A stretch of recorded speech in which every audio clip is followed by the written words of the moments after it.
It happens quietly. One day, then you wake up and the world looks the same.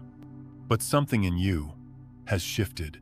The streets you walk, the people you meet, the routines you've followed for years, they all wear the same familiar shapes. Yet, the way you feel in their presence is different. It's as if you've stepped into a parallel stream, one where the current moves with a gentler vis-a-vis. This shift doesn't announce itself with fireworks. It doesn't demand a proclamation or a grand decision. In fact, it almost feels as though you've simply turned your head ever so slightly, and now, the view has changed. People call it the chosen timeline, as if there's a select group who've been picked out of a crowd.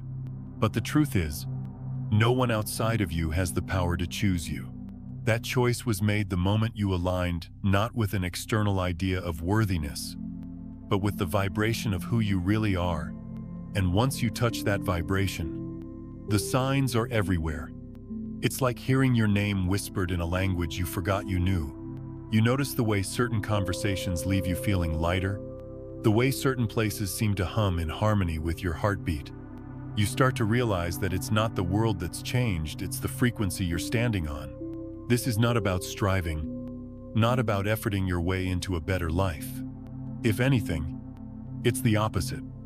It's about loosening your grip on the way you thought things had to be, and allowing yourself to float into the flow that's been carrying you all along. Think of it like a river. For years, maybe you've been paddling upstream, convinced that the real destination was somewhere out there. But then, you stop paddling.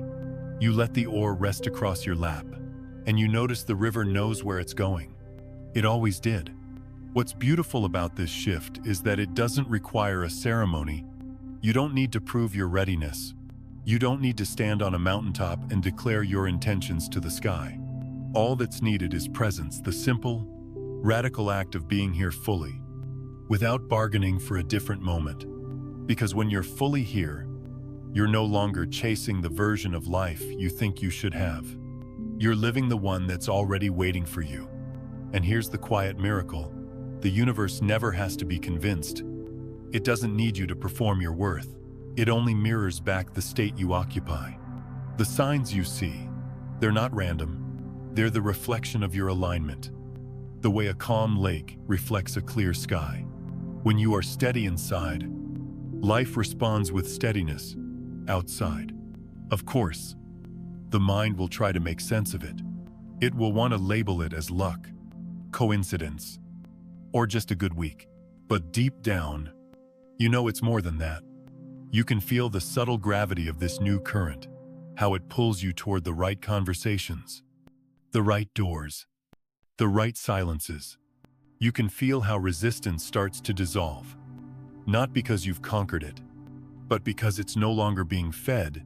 In this chosen timeline, you don't have to hustle for every drop of joy.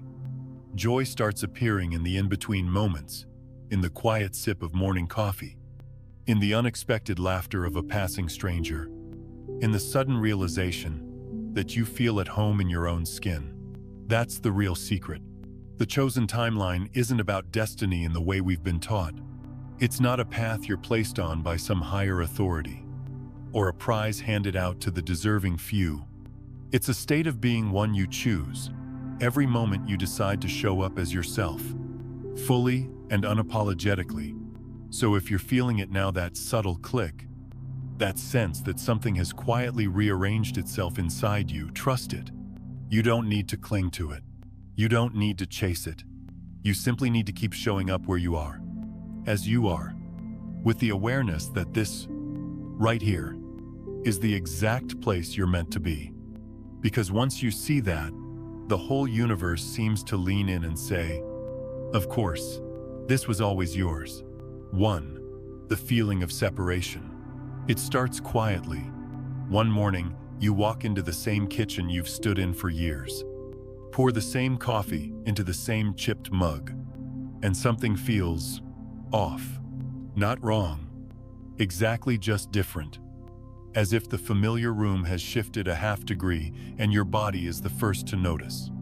The chair you always choose doesn't invite you the way it used to. The radio station you've kept on as background noise grates just a little, like a violin string, a shade out of tune. Nothing dramatic has happened, and yet your inner world knows an old rhythm is ending.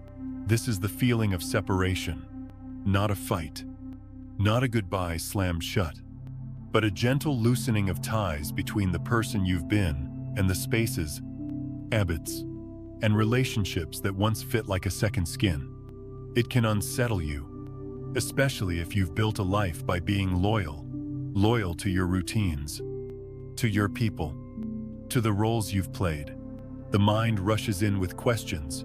What's happening to me? Am I withdrawing? Am I ungrateful? But beneath the noise, there is a steadier truth.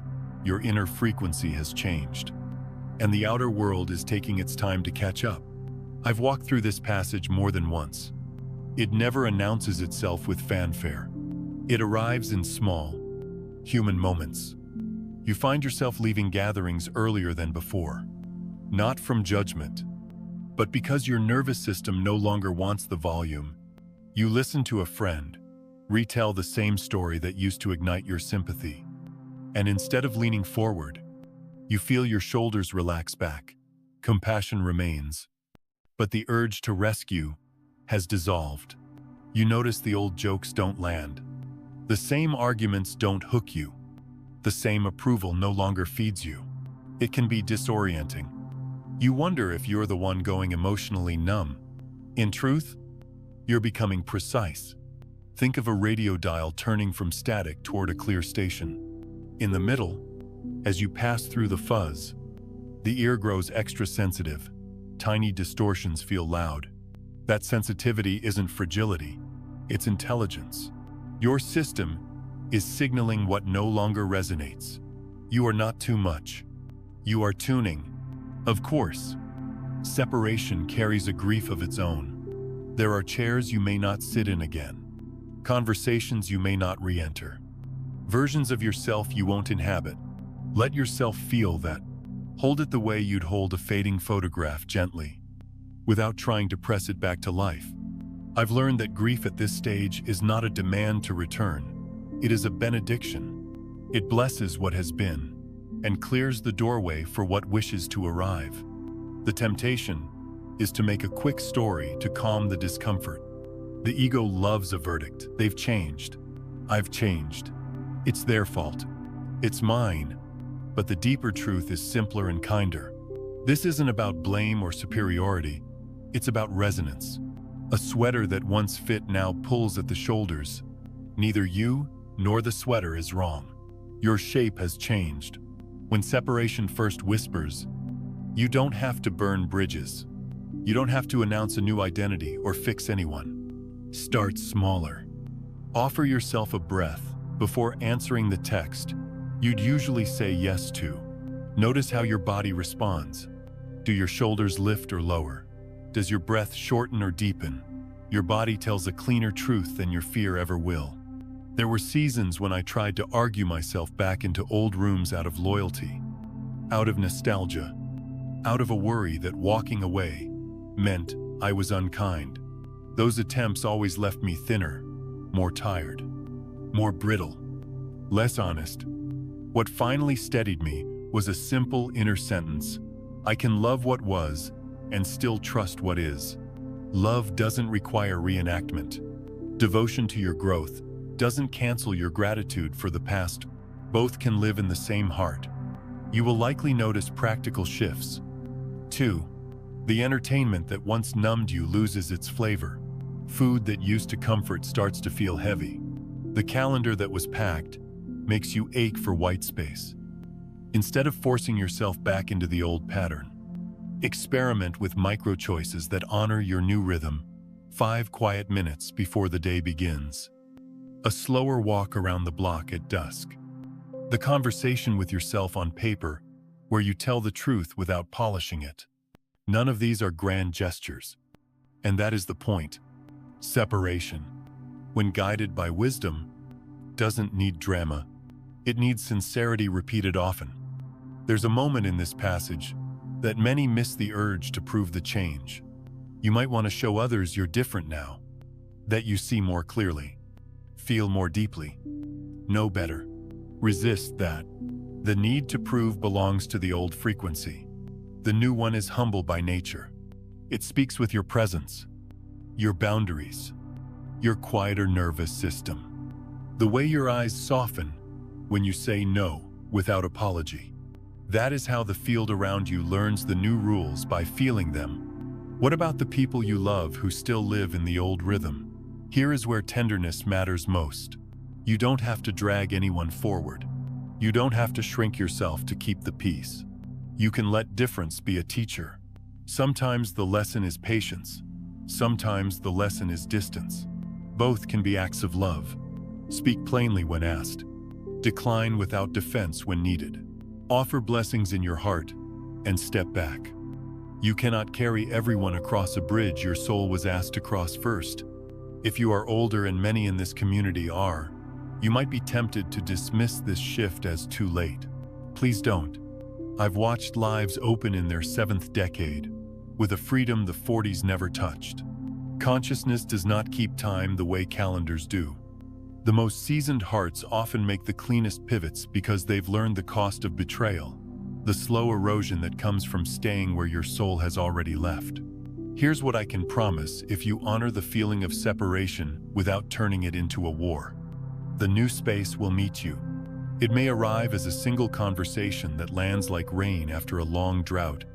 It may be a room where your chest doesn't tighten, a piece of work that asks for your whole attention in the gentlest way, a silence that feels like music. When it comes, you will recognize it not because it dazzles you, but because it rests you. That rest is the signature of alignment.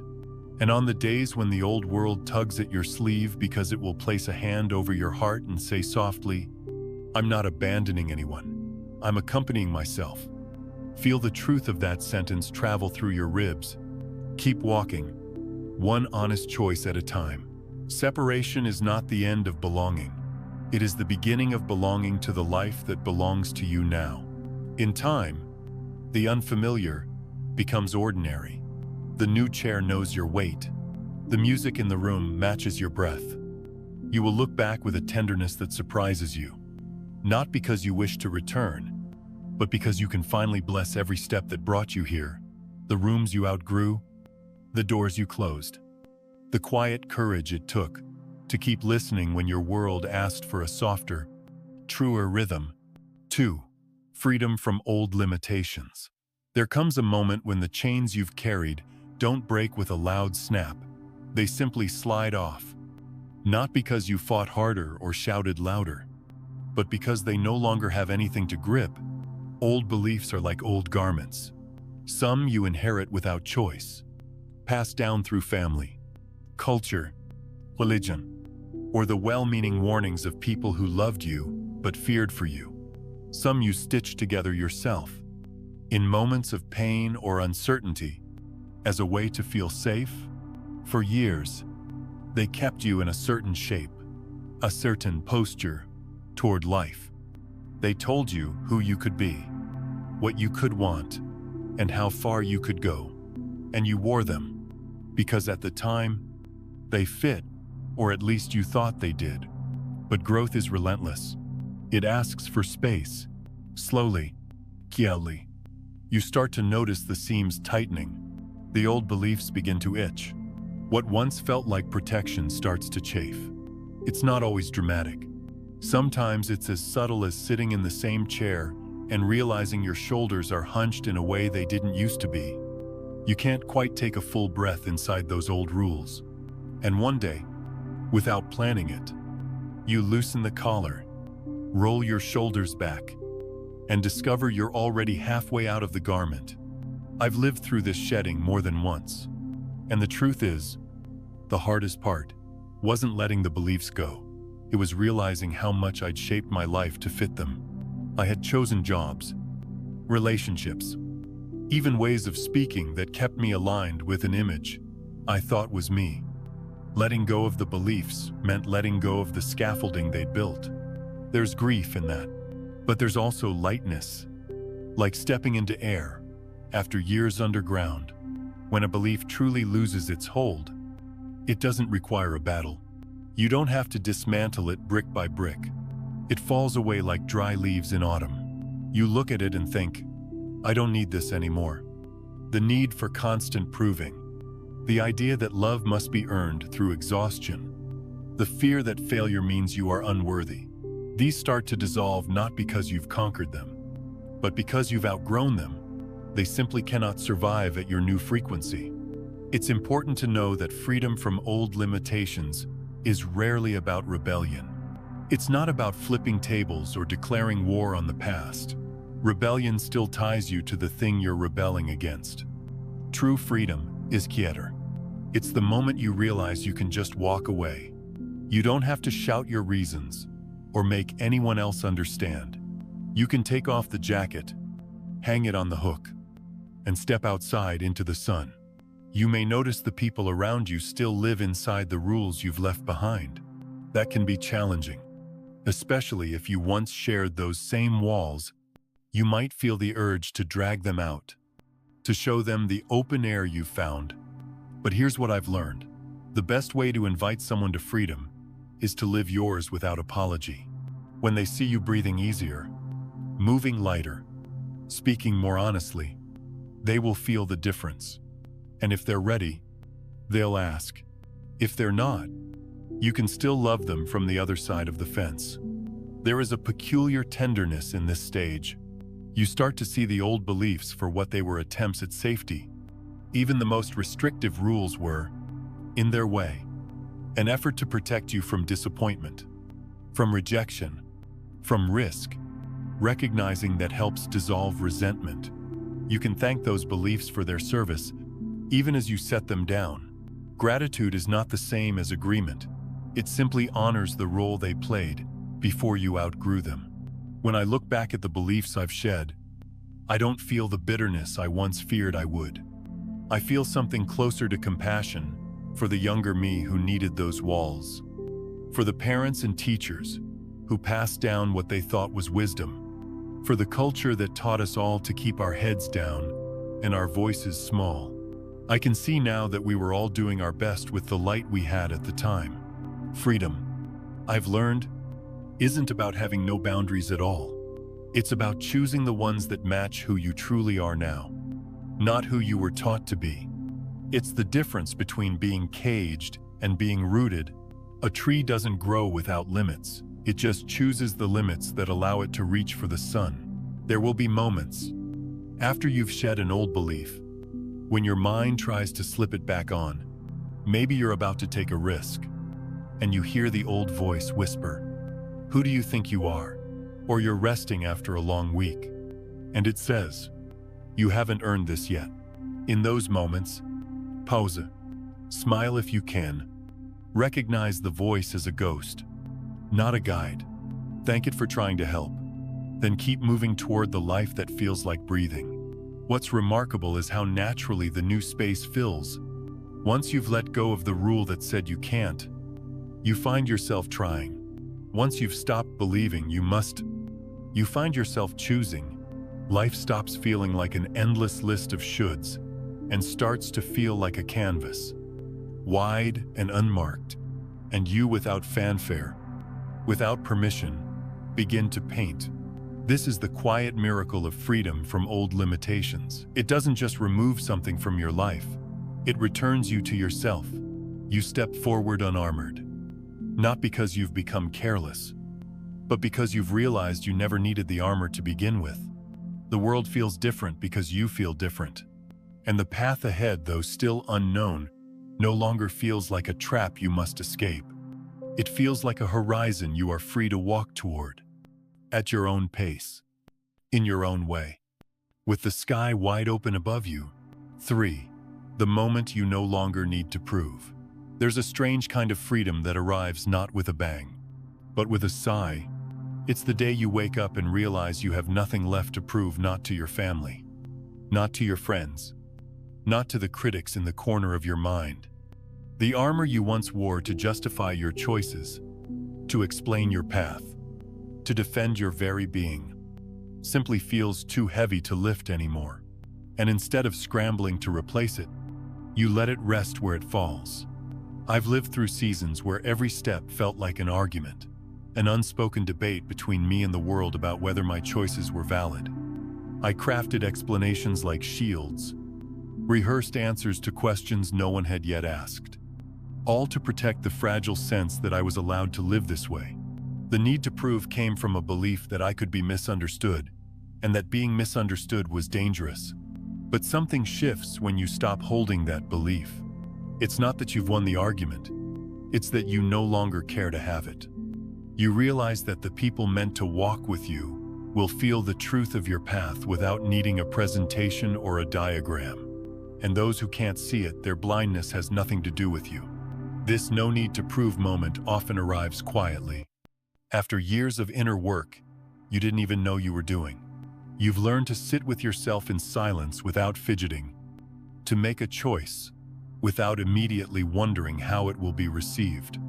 You've stopped chasing the nods of approval like breadcrumbs, leading you somewhere safe. Instead, you've built that safety inside. It's a little like standing in the middle of a wide, open field. Before, you thought you had to shout across it to be heard, to explain yourself to the people on the far edges. Now, you realize you can stand still. Those who want to know you will walk toward you. Those who don't will keep their distance. And either way, the sky is still above you, and the earth still beneath your feet. The peace that comes from this is not loud. It doesn't announce itself in fireworks or victory parades. It's more like the stillness after a storm, the air clearer, the colors sharper, the noise gone. And here's the part I didn't expect: when you stop trying to prove yourself, the world starts to reflect back, proof you never asked for. Opportunities arrive that align perfectly with who you are now. People show up who understand without explanation. Situations unfold where your presence alone feels enough. This is not magic in the fairy tale sense. It's the simple mechanics of energy. When you are no longer broadcasting the frequency of convince them, you stop attracting situations that require convincing. Instead, your energy says, "This is who I am," and that's enough. And the universe, through the only language it knows, which is reflection, sends you experiences that match that truth. In the past, I would have thought this meant becoming untouchable, building such unshakable walls of self-belief that nothing could penetrate. But the opposite is true. The peace of not needing to prove comes when the walls fall away, not because you're exposed and fragile, but because you've learned that your worth was never under attack. You realize that the opinions of others, even when harsh, are just ripples in their own pond. They touch your surface only if you step into their water. There is also a humility in this stage. You no longer need to convince others, but neither do you feel the need to win over them. You're not seeking to be right, you're seeking to be real. And in that realness, you discover a deeper connection with people, even those who disagree with you. It's easier to listen without preparing your counter-argument, to love without tallying the evidence for why they should love you back. The gift of this moment is that it redefines success. It's no longer about how many people approve, how many hands applaud, or how many voices echo your beliefs. Success becomes the quiet, knowing that you are walking the path meant for you, even if no one else is watching. And paradoxically, it's often in this invisibility that your light shines the brightest, because it's not straining to be seen. I think of it like a tree in a forest. The tree doesn't try to justify its shape to the other trees. It doesn't stand straighter to prove it belongs. It simply grows where it's planted, reaching for the light, sinking roots into the soil. Some may call it crooked, others may admire its strength, but the tree remains unchanged by their opinions. Its existence is its only proof. When you no longer need to prove, your choices begin to flow more easily. You try things not to demonstrate capability, but because they call to you. You rest without guilt. You say no without over-explaining. You trust your yes even if no one else understands it. And that trust becomes a compass so steady that even when life shifts suddenly, you no longer feel lost. I won't pretend that this means criticism stops hurting. You're still human. Words can still sting, but the difference is, they don't stick. You don't carry them around, polishing them into reasons to doubt yourself. You let them fall away, like rain off a waterproof coat.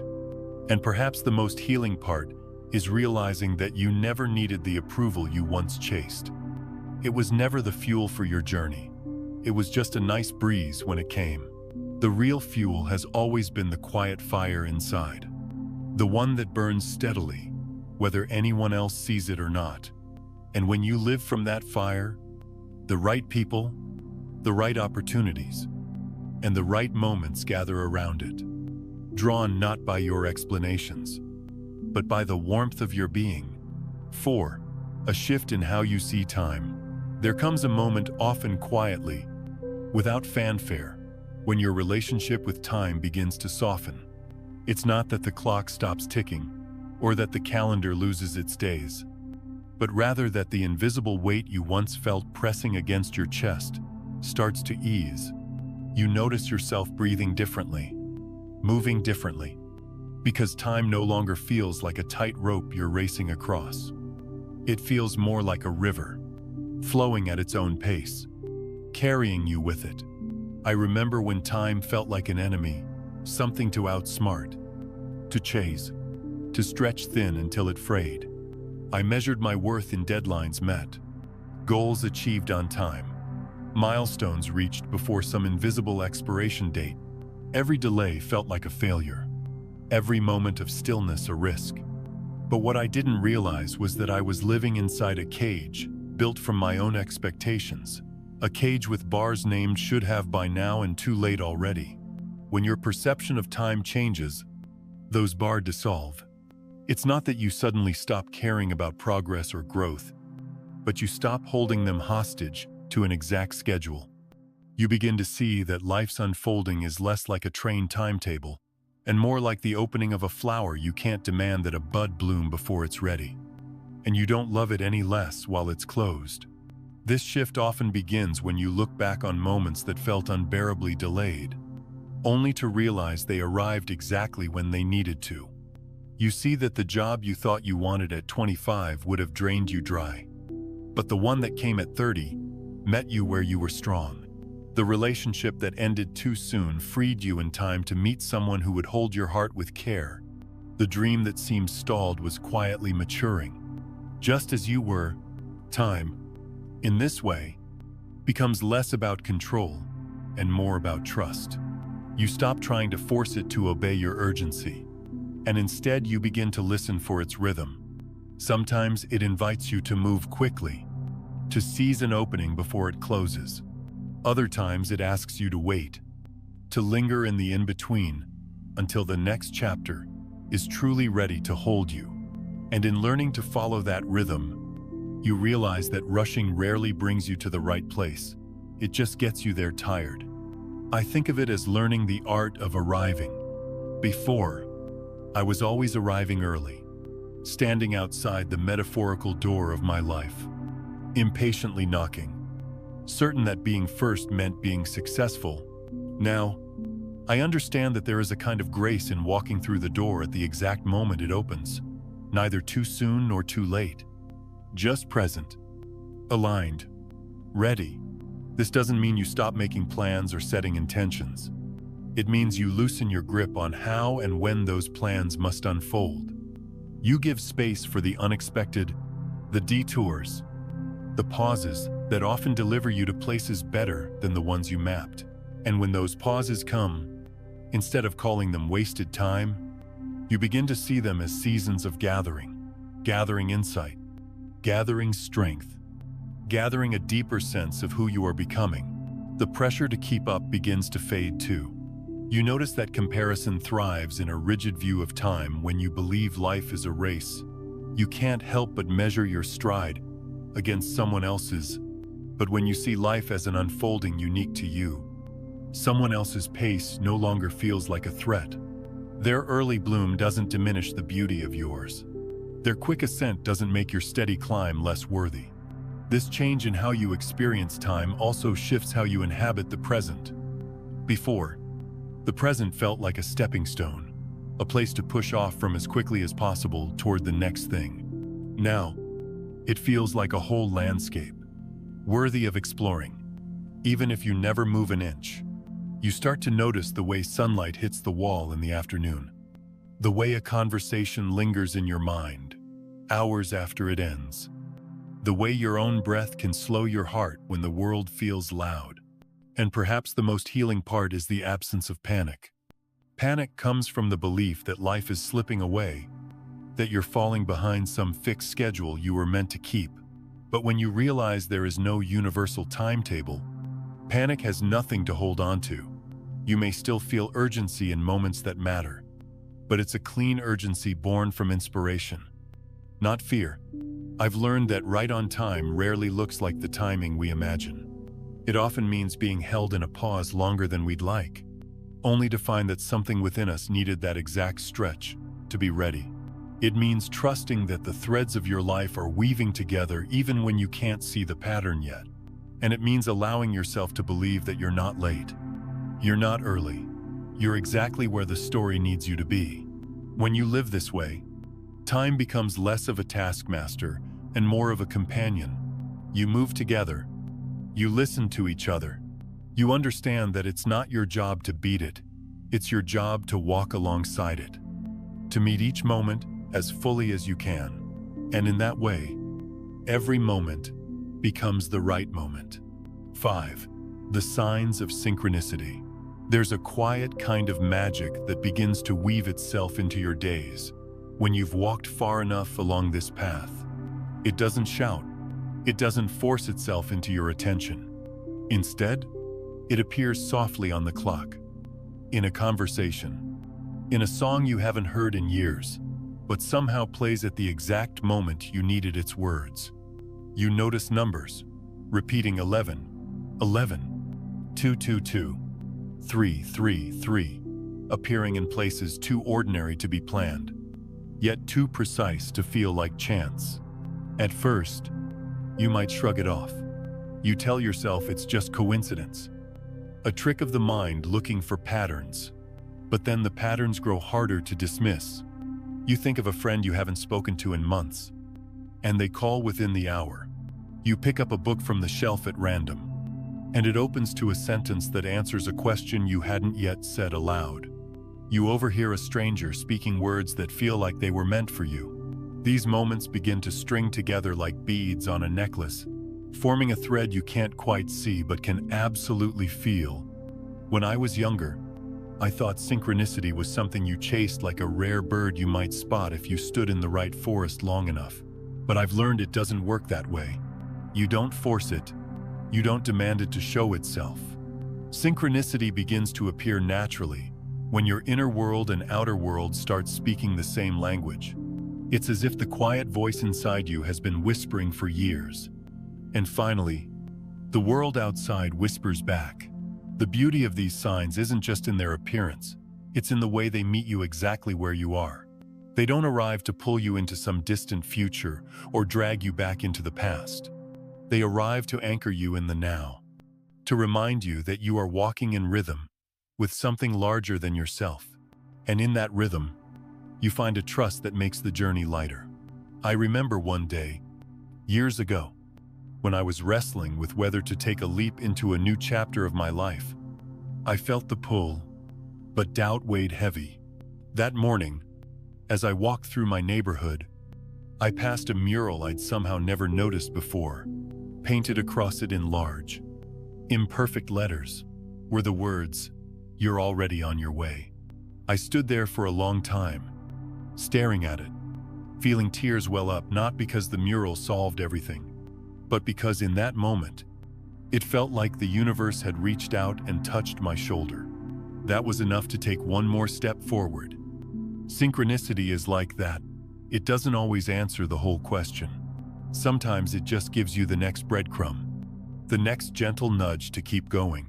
And when you begin to trust those nudges, life stops feeling like a maze you have to figure out, and starts feeling like a conversation you're learning to listen to. It's also worth saying that these signs are deeply personal.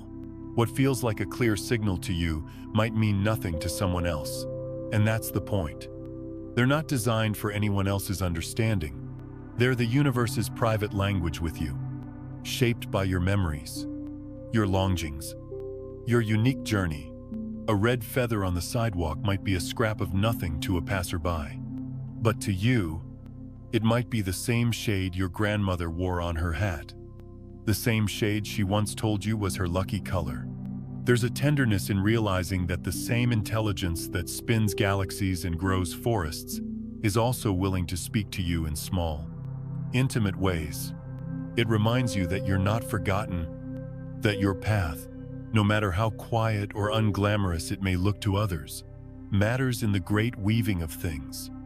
And maybe that's the real gift of synchronicity, not just the comfort that you're on the right track, but the deep knowing that the track itself is alive with meaning. Every sign is an invitation to stay awake, to keep your heart open, to walk through the world like it's trying to tell you something, because it is. In time, you stop needing proof. You stop keeping a mental tally of how many signs you've received. You just move through your days with the awareness that you're being met, in small ways and big ways, over and over again. And that awareness begins to change you. You listen more closely. You rush less. You look up more often. And in looking up, you see not only the signs, but the life that's been quietly blooming around you all along. If I've learned anything from these moments, it's this: synchronicity doesn't happen to convince you of something you don't already know. Deep down, it happens to remind you of what you already believe, but may have forgotten in the noise of the world. And when you let that reminder sink in, if you realize you've been in conversation with the universe all your life, the signs didn't just start showing up, you finally started noticing. 6. When unexpected doors open. There comes a time when life begins to meet you with a gentleness you didn't know was possible. It doesn't announce itself with trumpets or fireworks. It doesn't arrive with a clear label that says, "This is the turning point." Instead, it slips quietly into your days like sunlight, finding its way through the smallest gap in the curtains, touching your skin before you even open your eyes. You might notice it first as a conversation that leads to an invitation you hadn't anticipated, or a chance encounter that seems unremarkable in the moment, but plants a seed you'll only recognize months later. Sometimes it's a job offer that lands in your inbox without you chasing it, or an idea that drops into your mind with the ease of a falling leaf, and you stand there, quietly astonished. Because this isn't how you were taught opportunity works. For years, you might have believed that everything worth having must be fought for, wrestled into being through sheer willpower. You've pushed, hustled, and exhausted yourself trying to pry open doors that stayed stubbornly shut. But now, you start to see something different. The doors that are truly meant for you don't resist you. They open without force, not because you're passive or lucky, but because you've finally grown into the version of yourself who fits what's on the other side. It's a strange shift, the realization that the hard part wasn't the work itself, but the misalignment. You were trying to walk through doors that belonged to someone else's house. You were knocking on opportunities that didn't belong to your story, chasing outcomes that would have required you to shrink or contort yourself to fit, and life, in its quiet wisdom, kept those doors closed not to punish you, but to protect you. When an unexpected door opens, it feels different from the ones you tried to force. There's no tightness in your chest, no scrambling to prove yourself worthy. There's just a steady sense of readiness, like a long exhale you didn't know you were holding. You realize you don't have to grip this moment too tightly, because it isn't slipping away. It's here for you, and it will wait for you to step forward at your own pace. I remember a season in my life when I had given up on certain dreams, not because they didn't matter, but because the constant uphill battle had drained me. I told myself I would just focus on what was right in front of me. Take care of the basics, and stop chasing something that seemed determined to stay out of reach. And then, without warning, the very thing I had once longed for arrived not in the form I had imagined, but in a way that fit my life perfectly. It didn't come with struggle, it came with ease. And that's the thing. Ease isn't the same as laziness or avoidance. Ease is the byproduct of alignment. When who you are matches where you are headed, the path clears in ways you couldn't have strategized. The right people find you. The right resources appear. The timing feels almost too perfect, yet completely natural. These doors, these unexpected openings, teach you something important. Goodness does not need to be coerced. You don't have to beg for it, chase it, or bargain your worth to receive it. What is truly for you will not require you to abandon yourself to have it. And perhaps even more beautifully, what is truly for you will feel like a continuation of who you are becoming, not a detour from it. It's not that you stop working toward your goals, it's that your work shifts in quality. You begin to focus less on forcing outcomes and more on tending to the soil of your life, your habits, your mindset, your emotional health, your relationships. And while you're busy growing roots, life is quietly arranging the right doors to appear along your path. When they do, there's a softness to the moment. You don't feel the old panic that says, if I don't grab this now, I'll lose my chance forever. You know, deep down, that you can step through without rushing, without sacrificing your peace. And you also know that if this door has appeared, others will too. This isn't your one shot. It's just one of many gentle invitations from life to keep walking. In those moments, gratitude comes easily. Not the kind of gratitude you have to write down in a journal to remind yourself of, but the kind that wells up naturally when you realize how far you've come. You remember the times you stood outside locked doors, knocking until your hands ached, and you understand now why they never opened. You see how the detours and delays weren't punishments, but part of the precise choreography that led you here. And perhaps the most healing truth of all is this: you don't have to be afraid of missing what's meant for you. Life has a way of circling it back around when you're ready. The door will open when the room inside has space for you and when you have space for it. So when the next unexpected door opens, you don't rush. You pose. You take in the moment. You let the sunlight spill across your threshold, warming your feet before you step inside. And as you cross over, you carry with you the quiet confidence that you didn't have to push this door open because it was always waiting for you. 7. When intuition becomes clear. There's a quiet turning point in life when you realize that the compass you've been searching for has been inside you all along. For years, you might have looked to others for direction: mentors, books, family, even strangers on the internet, collecting advice like puzzle pieces you hoped would fit together into a clear map. But slowly, almost imperceptibly, the noise of those external voices begins to fade. What remains is a softer, steady voice, one that speaks not in urgent shouts, but in quiet nudges. At first, it's easy to doubt it. You might wonder if it's just wishful thinking, or fear, or some leftover echo from the past. You've been trained to believe that wisdom lives outside of you, that other people hold the answers, and your role is simply to find the right teacher, the right book, the right expert to show you the way. But then you notice something every time you follow that small, wordless pull in your chest. Life seems to align in ways logic can't fully explain. You remember a day when you said no to something that looked perfect on paper but felt heavy in your gut. Friends might have questioned your choice. You might have even questioned yourself. But months later, you saw how that no kept you open for something far better, something that didn't just meet your needs, but matched the deeper truth of who you are. That's when you started to understand intuition is not the absence of thought. It's the wisdom that lives beneath thought. When your intuition becomes clear, Decisions stop feeling like coin tosses. You don't need to make endless pro and con lists or consult 5 different people before moving forward.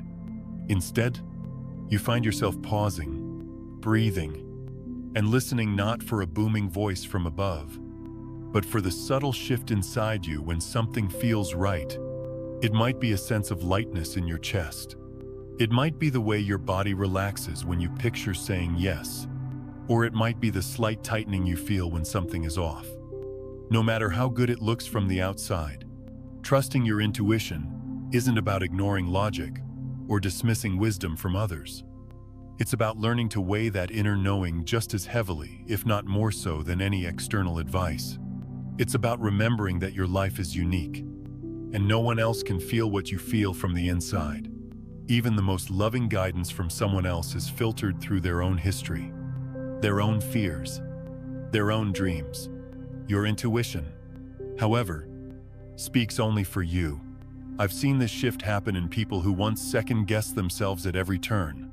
They start small, choosing the quiet weekend at home over the party that doesn't feel right, taking the longer route because something about the first road feels uneasy, saying I need more time instead of forcing a decision they're not ready for. And over time, each small act of trust builds into something unshakable. There's a deep relief that comes with this clarity. You stop chasing constant validation because you no longer need the world to confirm your every move. You stop fearing mistakes because you know even a wrong turn holds something you were meant to learn. You stop overthinking because you've come to see that the best choices don't always make sense. At first they feel right before they prove themselves right. Following intuition doesn't mean life becomes free of challenges. In fact, it might lead you into situations that stretch you, test you, and require more courage than the safer path. But the difference is that these challenges feel purposeful. You know, even in the discomfort, that you're exactly where you're meant to be. That sense of inner alignment becomes its own kind of peace, a peace that isn't dependent on everything going smoothly. And something beautiful happens when you live this way. You become less afraid of the unknown. You stop needing to see the entire staircase before you take the first step. You trust that the same voice that led you here will be there for the next choice. And the one after that. It's not blind faith, it's lived experience. You've seen what happens when you listen, and you've seen what happens when you ignore it. That contrast becomes the proof you can't deny. You also start to recognize the language of your intuition more clearly. It's in the goosebumps you get when someone says something that resonates deeply. It's in the way time seems to slow down when you stumble into the right place at the right time. It's in the inexplicable certainty that you need to call someone, visit a place, or change your plans only to discover later that it made all the difference. The more you honor these moments, the louder and clearer they become. It's as if life is saying, yes, keep going. You can trust this. And the more you trust it, the more life seems to arrange itself to meet you in unexpected but perfect ways.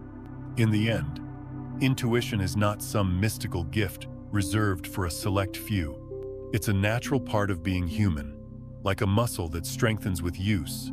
The more you listen, the more you hear, the more you follow, the more you see. And perhaps the greatest gift of all is that trusting your intuition leads you not just to the life you want, but to the life that's been waiting for you all along. 8. The deep desire to live true to yourself.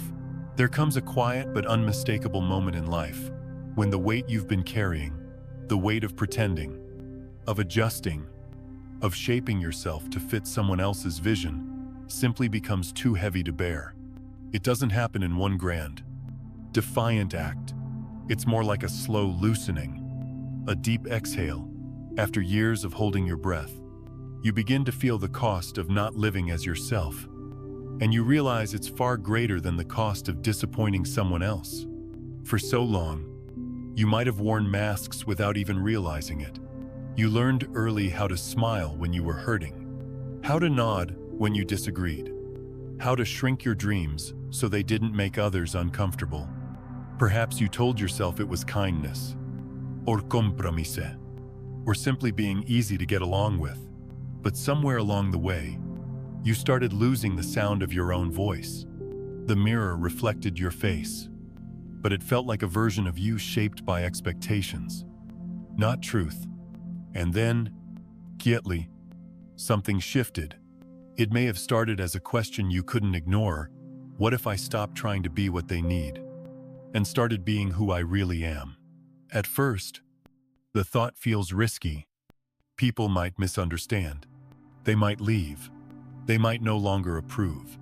But as that fear rises, something stronger begins to rise with it. A longing for a life that fits you like your favorite well-worn sweater.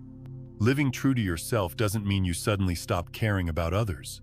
It means you stop abandoning yourself in the process of caring. It's the recognition that love, real love, doesn't demand you twist yourself into someone you're not.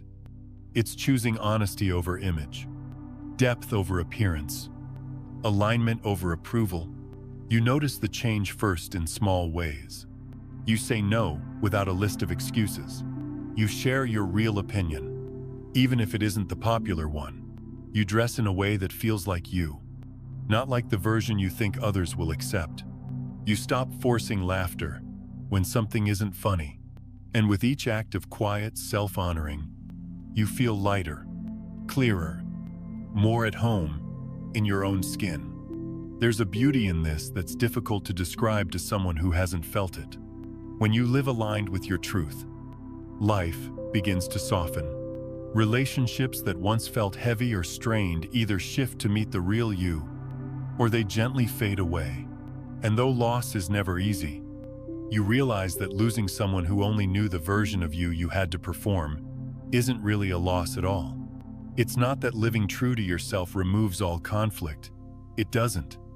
In fact, it can sometimes create friction where there used to be false peace. But this is a different kind of discomfort. It's not the ache of self-betrayal. It's the growing pains of becoming whole. And you learn to welcome it, because you know the alternative. A life that looks fine from the outside, but feels hollow on the inside. As you walk this path, you also begin to understand that authenticity is not about rebellion for the sake of rebellion.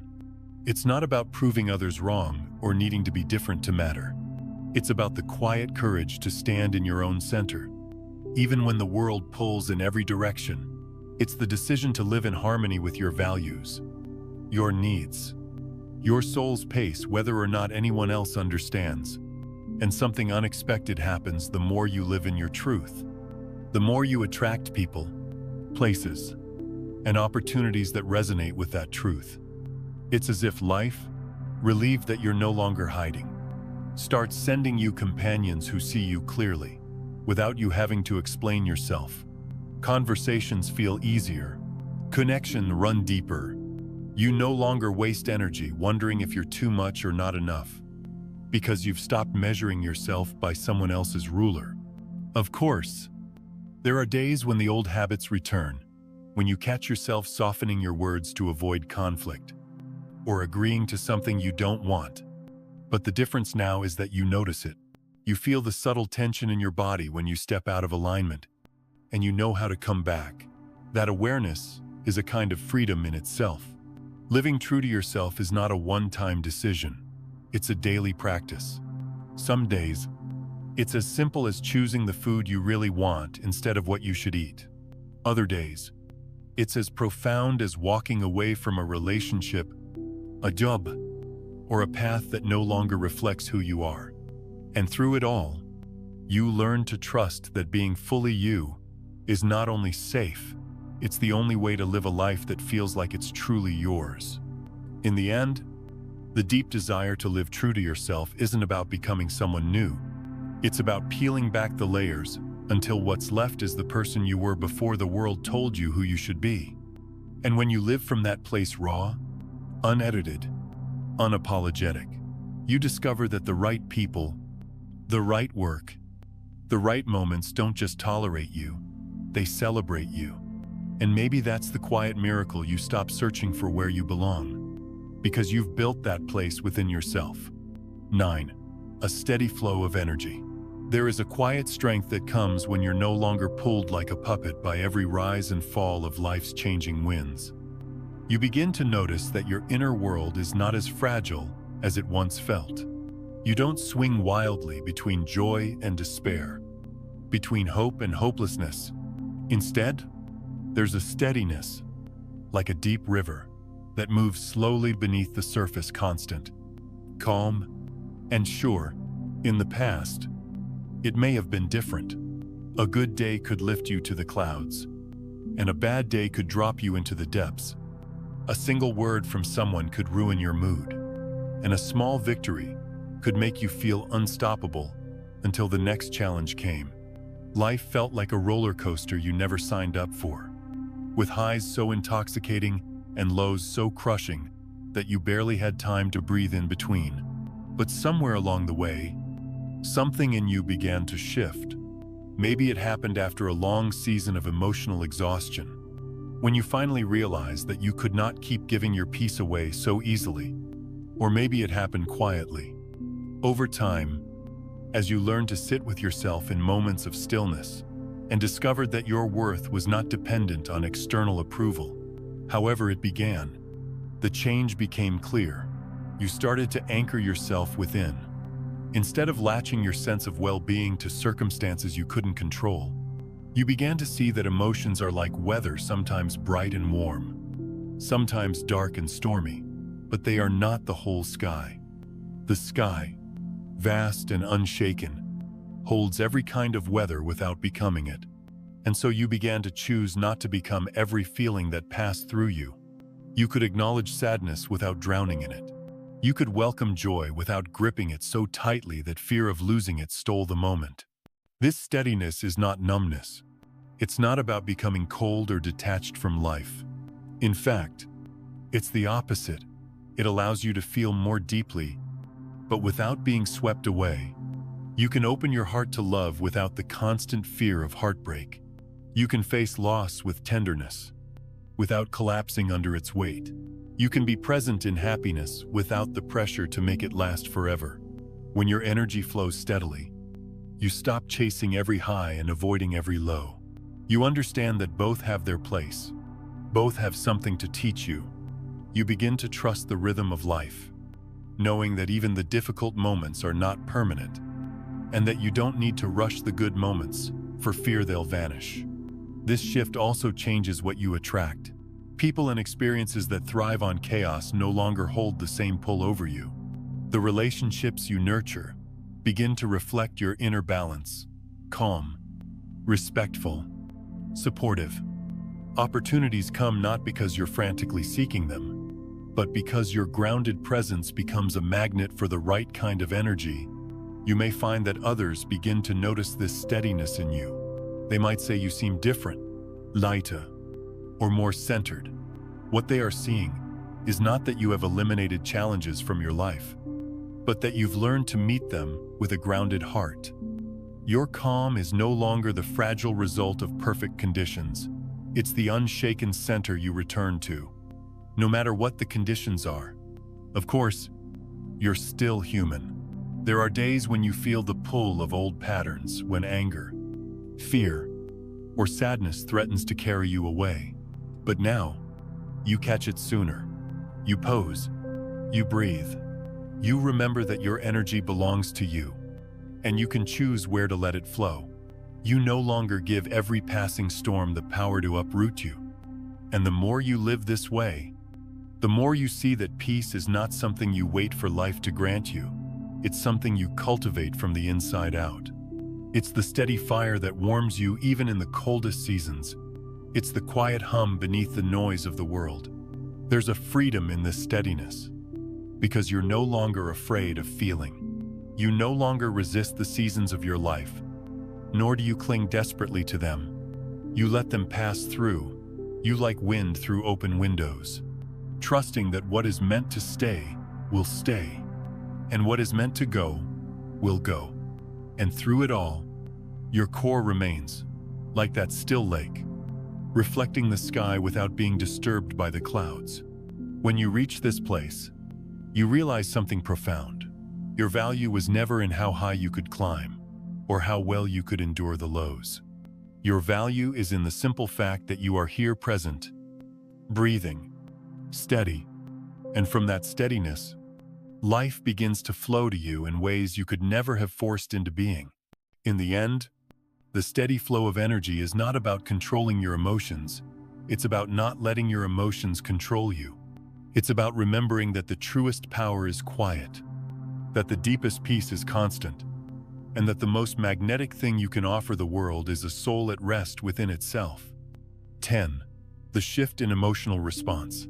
There comes a moment when you realize that the same storms that used to sweep you away now pass by with far less force.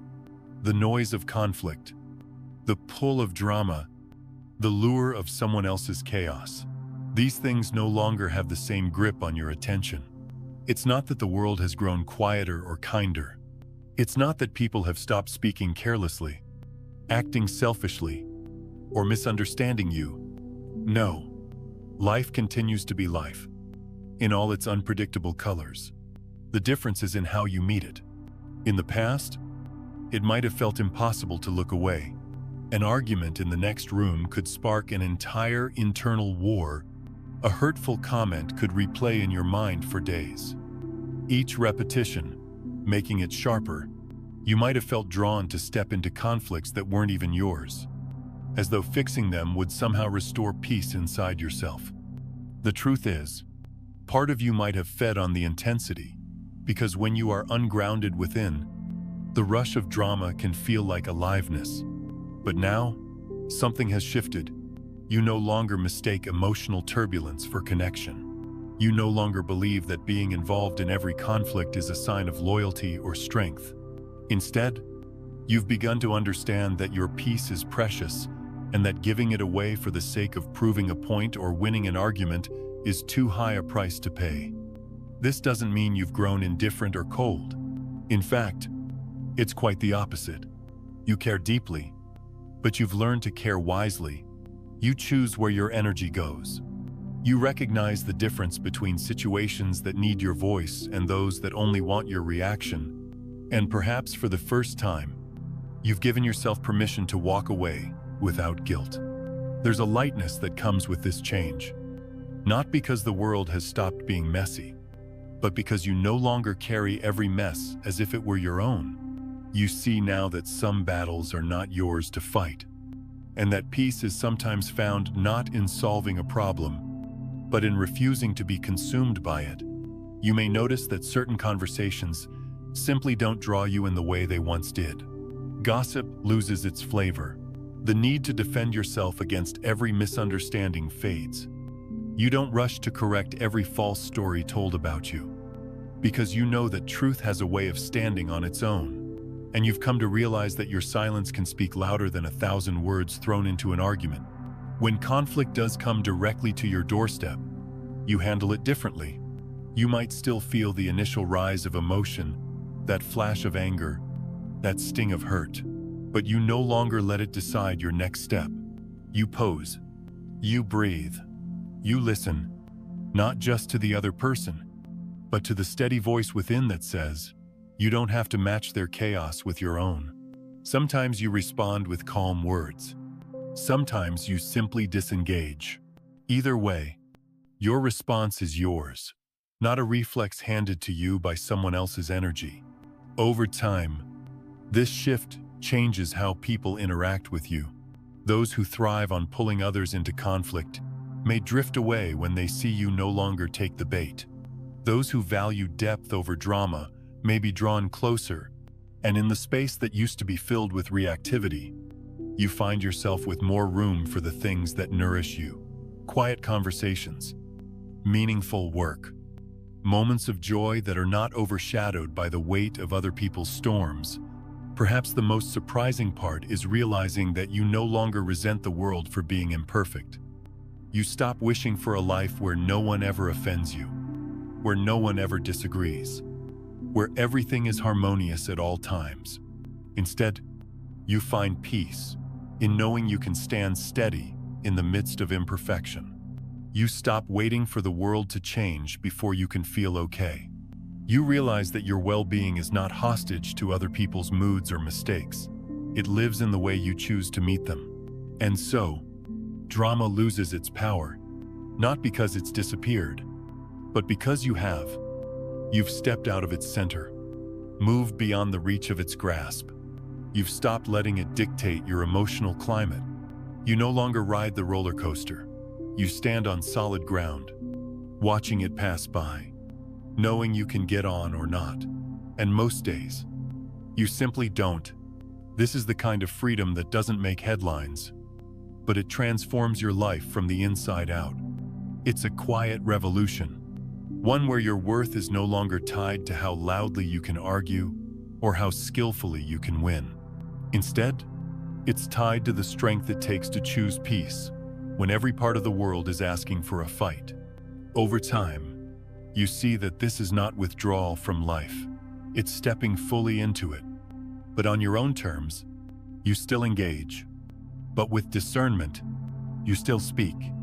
But from clarity, instead of impulse, you still feel deeply, but without letting those feelings drag you into places you don't want to go. And in that space, something beautiful happens. You find that life still offers more than enough moments to care about, more than enough people worth loving, more than enough causes worth your effort. But now, you meet them with the steady hands of someone who has walked through the fire, learned the difference between heat and light, and chosen to build a life warmed by one, not burned by the other. The quiet realization: you don't have to chase after signs to prove you've arrived at the chosen timeline. You don't need the heavens to open or a flash of light to crown you as ready. The truth is far gentler than that, so gentle, in fact, that you might have missed it before. Every peaceful breath you take, every moment you live in alignment with who you really are, is already a confirmation. The proof was never in something outside of you. It's in the way your body softens, your heart opens, your mind stops reaching for what is already here. From this place, the question is no longer, how do I hold on to it, because holding is not the way. The more you try to grasp a still pond in your hands, the more it slips through your fingers. Instead, you let it be. You let this presence become as natural as your heartbeat, as steady as the inhale and exhale you've carried since the day you arrived on this earth. You begin to understand that the universe never tests you with the question, are you worthy? It has no interest in measuring you against some invisible standard. It only reflects back the state you choose to rest in. If you live in fear, the world seems sharp-edged and uncertain. If you live in trust, it opens like a flower in the sun, not because the outer conditions suddenly change, but because your perception, the lens through which you see, has shifted. And when that shift is real, you stop obsessing over staying in this state. It's not something you maintain through force. It's something you embody through choice, over and over, until the choice is no longer conscious. You find yourself returning here without effort, the way a bird returns to its nest at night.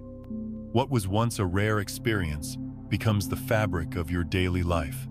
There will still be days when clouds pass through, when old habits tug at your sleeve, when the noise of the world grows louder than your inner stillness. But you no longer see these as failures. You know now that the current you're in is steady beneath the surface. Even if the top waters ripple, you trust that you can always sink back into it. And so, you do. One day, perhaps while you're sipping your morning tea, or while the light falls across your floor, just so you'll feel it. That quiet sense that you're exactly where you need to be. No fireworks, no grand announcement, just the steady pulse of a life lived in harmony with itself. You'll look back at all the times you thought you had to fight, to prove, to grasp, and you'll smile, because you'll realize the truth that had been following you all along. It wasn't you who found this path. It was the path that found you. It was always here, waiting for the moment you stopped running long enough to see it. And now, it walks with you not as a fleeting miracle to be chased, but as the ground you stand on, the air you breathe, the home you carry within. And from here, you move forward, not in search, but in companionship with this state. You trust the inner compass that led you here will lead you through whatever comes next. You stop asking if you're still on track and start living as though the track was made for your very steps. The chosen timeline stops being a special event, a rare and shimmering destination. It becomes the everyday reality you quietly nurture, moment by moment, choice by choice. And in that simplicity lies the deepest kind of peace, the peace of knowing that you belong, not because you've earned it, but because you always have,